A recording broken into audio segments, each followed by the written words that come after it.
Well, for those of you who don't know me, my name is Greg Butler, and I grew up in the Cincinnati, Ohio area, just across the river in northern Kentucky. And as a youth, I really didn't have any interest in anything spiritual or religious. You know, I was into baseball, football, basketball, and music, and that was pretty much it. I ended up going to college as a music major at the College Conservatory of Music. I played saxophone. And after a couple years of that, one day the director of the jazz band said, if any of you want to know how to make it in the music business, this is what you do. And we all said, what do we do? He said, quit school and get a gig. And it was just that weekend that I got a phone call. Somebody offered me a job playing sax in a new band in the Cincinnati area. And they had a good manager, and I said, okay. So I quit school. Started playing with this band, and one of the first jobs we had that the manager set up was for a pep rally for the Cincinnati Reds baseball team. They were in the World Series, and it was a World Series pep rally downtown Cincinnati in what's called Fountain Square. And there was a lot of people there, and we got a lot of attention, and we got some jobs, and so the band's future was pretty much set. And we started traveling from one nightclub, one city to another city to another city. And it turned out I was on the road eating restaurant food 7 days a week, three meals a day, 7 days a week. And after about 6 months of that, my health broke down, and I developed Crohn's disease and appendicitis at the same time. And I ended up being hospitalized for about 3 weeks. And I wasn't allowed to eat while I was in the hospital. I was just on some IV or something. And so my weight dropped from about 130 pounds to 90 pounds. You know, it was just nothing but skin and bones. And the suffering of that was so intense that I think it thinned the veil of my consciousness, because in the middle of that, all of a sudden, for the first time in my life, I started seeking inwardly. And that was the first time I had any interest in Meher Baba. I had heard of Meher Baba a few years before from my sister, Pamela Butler, at that time. And so I asked her to send me a book about Meher Baba, and she sent me the first volume of the Discourses. Back then it was a 3-volume set, and so this was volume 1, and so I devoured that and became real interested in Meher Baba. But at that point, he was just, to me, somebody who wrote a good philosophical book. You know, I didn't have an inner relationship with him, but I was real interested, and I was exploring other things, yoga and meditation, and reading other books like Autobiography of a Yogi. And so I continued seeking in that way, interested in Meher Baba, but I wouldn't call him my master yet. About a year later, Pamela calls late one night to say that she's getting married in Washington, D.C., and that was her marriage to Daniel Stone. And so I went to the wedding with my mother, and at the wedding, there was about 100 people there, and most of them were Baba lovers. And all these Baba lovers kept coming up to me and giving me these Baba hugs and saying, Jai Baba, and all these hugs. And it had a real powerful effect on me that I longed for more of that. And at the time, it was summer. That was a June wedding, and I had a summer job working at a factory as a test engineer for a manufacturing company. And I said, before I go back to school, before summer's over, I'm going to make a trip to the Mayhair Spiritual Center to get some more Baba hugs. So that was my plan. Anyway, until then I had this job, and the job was to test the strength of steel that was used in these, what they made were cable trays for electrical cables. If you can imagine all the electrical wires that go into, let's say, the lighting system of a baseball stadium or football stadium, they have to be transported in a tray, and that's what they did. So I was testing this, for 3 months. That was what I did, and it was kind of boring. You'd put all these lead weights on these trays and take measurements, and then eventually it would just collapse over because it had too much weight on it. The last day of the summer, the last day of my job before I was scheduled to go to the Mayhair Center, I was testing this one tray, and it was supposed to take about 2,000 pounds before it failed. This one, though, for some reason, it was still holding up to 10,000 pounds, and it was like a wall of lead weights. And to do it, I had to stand on top of a barrel and reach up. And I was reaching up to put this 10-pound weight on it, and all of a sudden, the tray snapped, and these 10,000 pounds of weights fell on me. And I was buried in all this lead, and I was really banged up, and they called an ambulance, and I was taken to the hospital. And a couple hours later, I was being released with a sling on my arm and a cane because my knee was all swollen, and I had some stitches and bruised, all over. The doctor said, whatever you do, just stay off your feet and don't drive your car for a week or so because of your knee. And I said, no, tomorrow I'm driving to Myrtle Beach, which was about a 10-hour drive. He said, no, you're not. And I said, yes, I am. And I wasn't going to be denied that. And so I drove off to Myrtle Beach the next day. And when I got there, as soon as I got to my cabin, it was late at night by the time I found a place, I was just overwhelmed with Baba's presence. And I remember lying in bed, saying out loud, what is happening to me? His presence just flooded my body, and I just was overwhelmed. I couldn't sleep. And that was the beginning, I guess, of my relationship with Meher Baba. And I think, looking back, that I had that accident at the factory because Baba said, you haven't quite suffered enough before you come to me. So the first suffering got me interested. The second suffering cemented the relationship.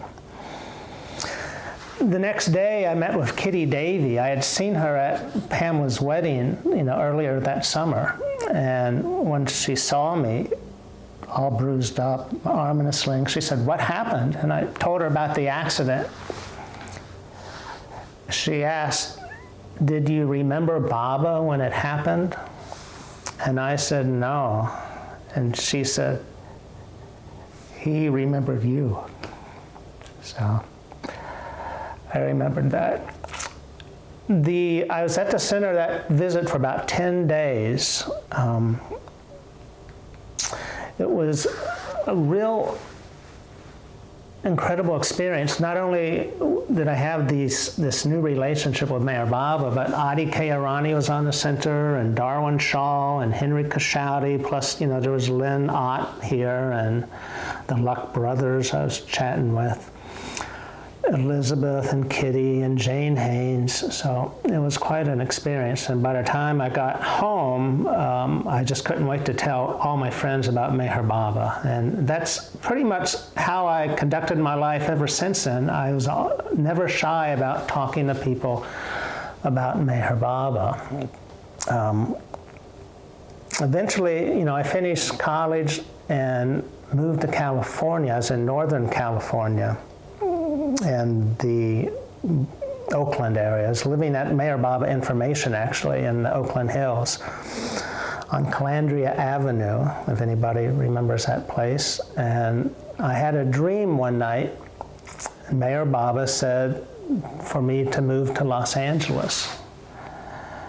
And I said, I can't. And he said, what do you mean you can't? If I tell you to fly, don't tell me you can't. You start flapping your arms. So I moved to Los Angeles. And within my very first phone call I made looking for a job, I had a job working as a DJ at a discotheque, so, which was fine. And interesting, as the DJ at this disco, I was working in a club in Century City, which is a real nice part of town right next to Beverly Hills. The last song of the night, I would always play Pete Townshend's "O Pervertigar," a nice slow song for people to dance to. Eventually, in Los Angeles, I quit working as a DJ and got a job working at the Los Angeles Times Syndicate. And everybody there heard a lot from me about Meher Baba. And some of them, I think, got a little tired of hearing about Meher Baba. One day, while there, I was invited to a luncheon in it was the executive dining room called the Picasso Room. It's where like the publisher and the editor-in-chief would have their lunch. And there's just a few occasions that I would be invited to an event there, but this one day I'm there, and we have a brand new managing editor sitting at the table with us. Her name was Kathy Newton. Anyway, I look up at one of the Picasso paintings. It's called the Picasso Room because it has a lot of Picasso paintings in it. And I said, look at that Picasso. It looks like Meher Baba. And everybody goes, oh no. So we have to hear this again. And this new managing editor looks up and says, you're right, it does. And then she says, do you know Alan Cohen? And I said, well, yes, I do. And she said, I used to date him. And he called on the phone later that day, actually. He was an old friend, still is to this day, a close friend of his. And she mentioned I was working there with her. And he said, holy karma, is what he said. I just want to say one more thing about working at the LA Times Syndicate. When I moved to the East Coast, a few years after I lived on the East Coast, I flew back to Los Angeles just for a vacation. And I stopped by the LA Times just to say hello to some old friends. And I went back to where I used to work, and on the bulletin board was a Meher Baba card. And I said, what is this doing here? And they said, we found that in your desk after you left, and we put it up to remember you by. So I thought that was sweet.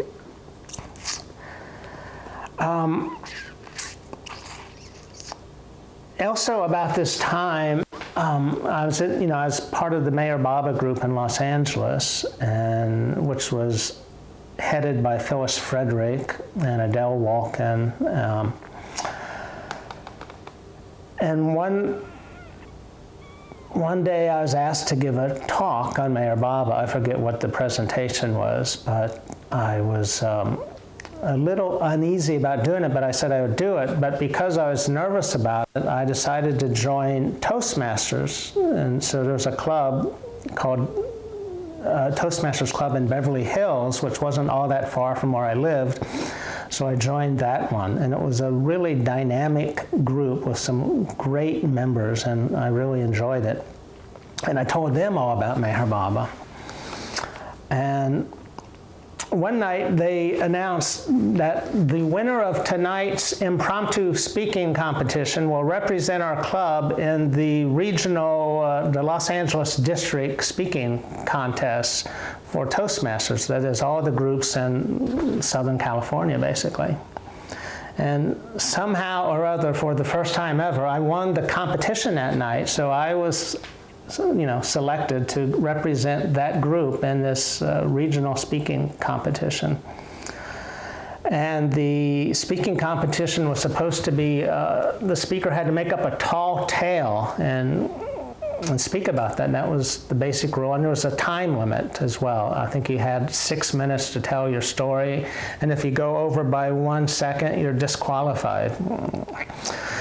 And I had no idea what to speak about. And even driving to the competition, I didn't have an idea what I would speak about. But at the last minute, it came to me. And so I spoke. And it came off pretty well, and it was funny. And a judge calls me over, says, "Greg, what? You went over the time limit. I had to disqualify you." I said, "Okay." I didn't mind. And then, but 30 minutes later, they said, "First place, Greg Butler." I went back to the judge. I said, "I thought you said I was disqualified." And he said, "I guess I couldn't read my writing."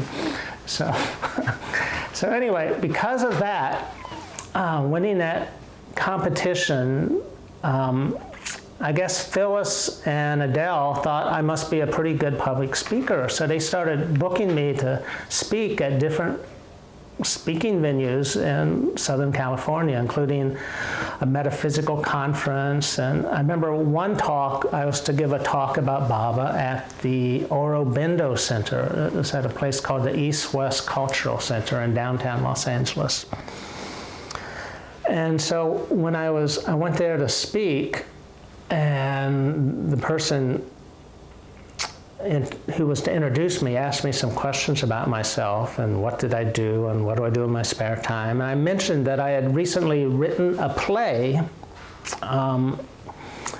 It was called The Springtide of Creation, something I did with a friend of mine, Mark Brutus, who lived in Los Angeles.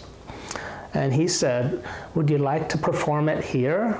And they had this beautiful auditorium, really pretty large auditorium. I think it sat about, 200 or 300 people. And I said, "Well, sure, we'd love to do it there." So after performing it for the Baba group at the Baba Center on a Saturday night, the next day, Sunday afternoon, we performed it at the Aurobindo Center. And it was quite a wonderful experience. And I'd say it's probably one of the highlights of my life with Baba, because it was a story about a group of souls gathered on the other side, debating what type of life they wanted to take, in their next incarnation. And there was one guy who was trying to talk them all out of it because the world is such a terrible place to be right now, overcrowded, and never know if it's going to blow up in a nuclear holocaust, and can't walk through the park without getting mugged and all this. And it was a big hit, especially at the Aurobindo Center, and it was sold out. It was full house there as well. For whatever reason, I'm at a Mayor Baba meeting one night, and at the end of the meeting, I just announced, "I'm going to write a play. Anybody want to be in it?" And a bunch of people raised their hands. I write down their names, and I wrote the parts around their personalities. So, it made it much easier that way. So anyway, so I wrote a first draft, took about a week, and then I sat down with Mark Brutus, and he, reshaped it for me. Said, "We got to change this and this and that." And I said, "Okay." We made it better, and he directed it, and we put it on. A real sweet story about that. Jeff Milet was in the original cast of Godspell. And he lived in Los Angeles when I was living in Los Angeles. And eventually he died of AIDS, though. And so this was probably just a year or two before he died, but he showed up at the Aurobindo Center to see the play. And when he showed up, he's having a heated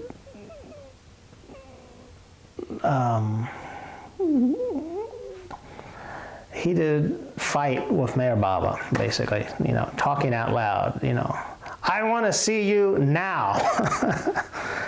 Well, what was going on, I mentioned the Aurobindo Center, the auditorium was upstairs, and you go up this flight of stairs on the outside of the building to get to it.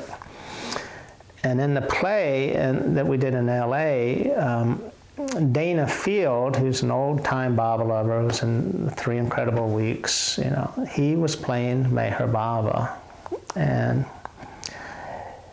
he grew a mustache for the part, and we got him a wig, and somebody made him a braided ponytail, and somebody made him a sadra, and he had this similar nose to Baba, so he really looked a lot like Meher Baba. Jeff's getting out of his car, and he said, I want to see you now, and he looks up, and Dana's out on the landing of the balcony up there, and he looks, and there's Baba. And the play was also performed in India. My sister took the script to India, and they performed it at Mandalay Hall. And at the end of it, there's this one scene where Meher Baba enters the scene to give these souls his blessing. And Dan Stone, Pamela's husband, instead of having somebody play Baba, they just had him invisible, and he walks in with Meher Baba on his arm, like Eric used to do. And when he comes in the room, Mara stands up, and the whole audience stands up, shouting, Avatar Meher Baba Ki Jai, and it made a real emotional impact on everybody. So I have a recording of that, and it's real sweet to listen to. And for Thanksgiving in 1984, I was visiting the center, and I remember taking a walk with Lynn Ott on the center, and he was excited about Bao Kalchuri's forthcoming book, Avatar Meher Baba Manifesting. Lynn at the time was real close friends with Hermes Ryder, who was the publisher of the book. And so Hermes, as he's putting the book together, kept telling Lynn what's going to be in the book. And Lynn just his excitement was contagious, and he was telling me all about it. And so I got real excited. I remember, so that was on a Sunday, a Thanksgiving weekend, and that night I flew back to Los Angeles, and the next day I'm at my job at the LA Times, and I get a phone call from Phyllis Frederick and saying, again, would you like to give a talk at the Baba Center? And I said, yeah, I would. And she said, well, what are you going to speak about? And I said, I think I'd like to speak about Bao Kalchuri's next book, Meher Baba Manifesting. And she said, well, how are you going to do that if you haven't read the book? Because we don't have the book. And I said, well, I guess I have to go to India and talk to him. She said, okay, I'll put you down for, next quarter, like the 3rd month of the quarter. So I had a little bit of time. And so I booked myself a ticket to India. And I was there in January of 1985. That was my first trip. And Bao, because he heard that's why I was there, he made himself really available to me, and he would sit down privately with me several times and talk about the manifestation, and it was pretty sweet. I even had a journal, and he said, let me see your journal, and he started drawing diagrams in it and charts and writing out things, so I still have that, and it's pretty sweet. But what really struck me in what he was sharing is that, about this manifestation, is that Baba said that this is the last advent in this cycle of cycles. And a cycle, he says, happens every 700 to 1400 years. But he said there have been millions and billions of so-called cycles in this cycle of cycles. And it's just mind-boggling how many billions of years that must be when you talk about billions of cycles, and Baba keeps coming back time and time and time again to suffer and to give us a push. And it's just really touches the heart that he has that compassion and willingness to put himself through that. You know, we all eventually get God realization and we're done, but he's never done. He has to keep coming back again and again and again. So I came back to Los Angeles after that, and I gave my presentation on that. And I remember Phyllis came up to me and said, how much of that was from Mayor Baba and how much of that was just Bao? So I don't know if she didn't quite believe it all, but anyway, it made an impact on me. So it was one of the highlights of my life. You know, I left Los Angeles. I was working at the LA Times. Some people might know me as a photographer. I was working at the LA Times, started doing photography while working there. Actually, my first published work happened because of one of my phone calls I got from the Chicago Tribune. He says, I liked this article, I'd like to buy it from you, but is there any artwork to, do you have a photograph of this guy? It was an interview with a Santerian priest. And I said, well, no, but I'll get it for you. And because I knew the priest lived in Los Angeles, so I went to his house, photographed him, sent it to Chicago Tribune, and all of a sudden, I'm published photographer on the front page of the Sunday Tempo section of Chicago Tribune. I thought it was a pretty cool way to break into photography. And then I went to an exhibit of Ansel Adams at the Los Angeles County Art Museum, and there were all these beautiful, large format photos, and I said, wow, I really want to do that, but I can't do it with the camera I have. I need to get some large format photography equipment, but I can't afford that unless I quit the LA Times, because the LA Times, if I quit, would give me about $20,000 in retirement money. So I quit, and they gave me the money, and I bought this equipment. And so now I have this equipment, what am I going to do, you know? You just don't suddenly make a lot of money selling prints, being an unknown photographer. I said, well, I guess I'll become an architectural photographer. And by that time, I was living in Missouri with my wife and our infant daughter at the time, 1988, and I get a call from Nashirwan Anzar. He says, what are you doing these days? And full of confidence, I say, I'm doing architectural photography. And he says, great. He said, I'm in charge of PR for several hotels in Washington, D.C. We need photography. Why don't you do it for us? I said, okay.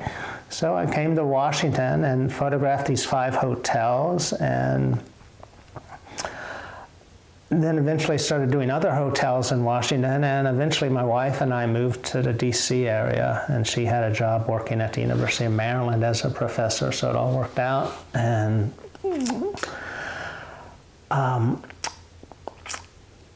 but eventually the work I was doing, for some reason, maybe I wasn't good enough, maybe the economy dried up because of the Persian Gulf War, I don't know, but I had to get a different job, and I started working for United Airlines, and that was an enjoyable job, and one of the perks of working for the airlines is you get these flight benefits, and so it got me to India many, many times, almost every year, a free trip around the world, you know, usually flying first class, so that was sweet. And that made a big impact in my relationship with Baba, being able to get there that often.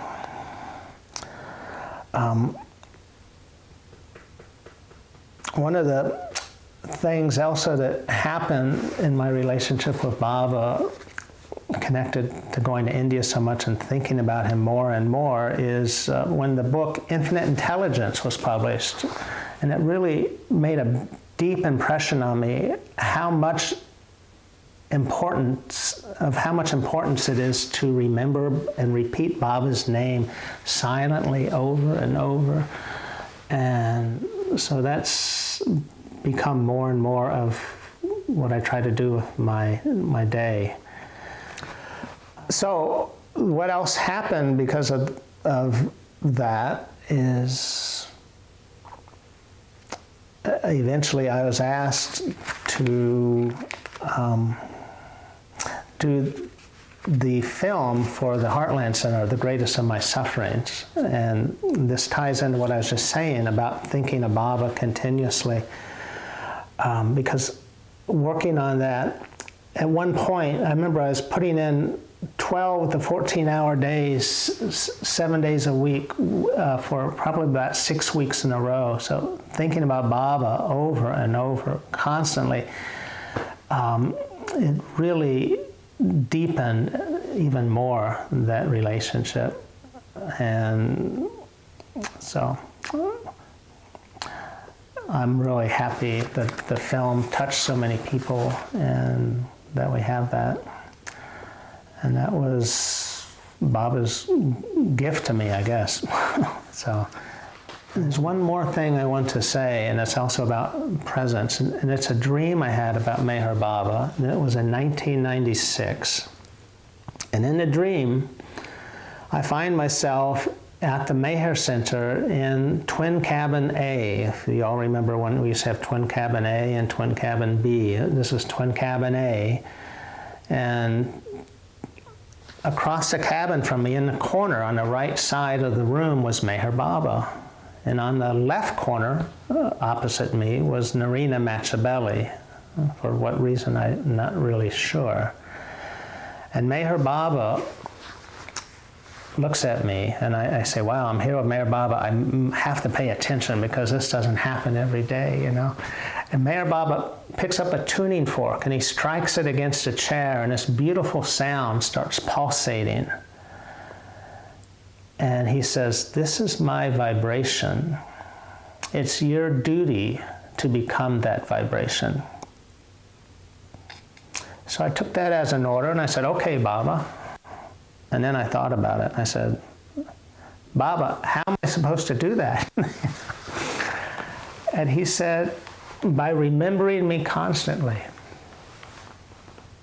So I woke up, I wake my wife Maggie up, and I tell her the dream, and Narina Machabeli's in it, and I don't know why she's in it. So I go to my bookcase, and I pull out a book called Narina's Gift, and I just open it randomly.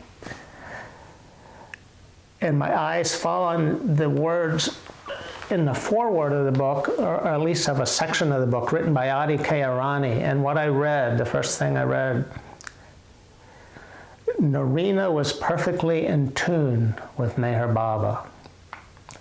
So that's what I strive to do, to be in my life, you know, still coming to Meher Baba because I'm not perfectly in tune with him, but that's the goal, to remember him more and more, to become in tune with him. And that's my story. Thank you.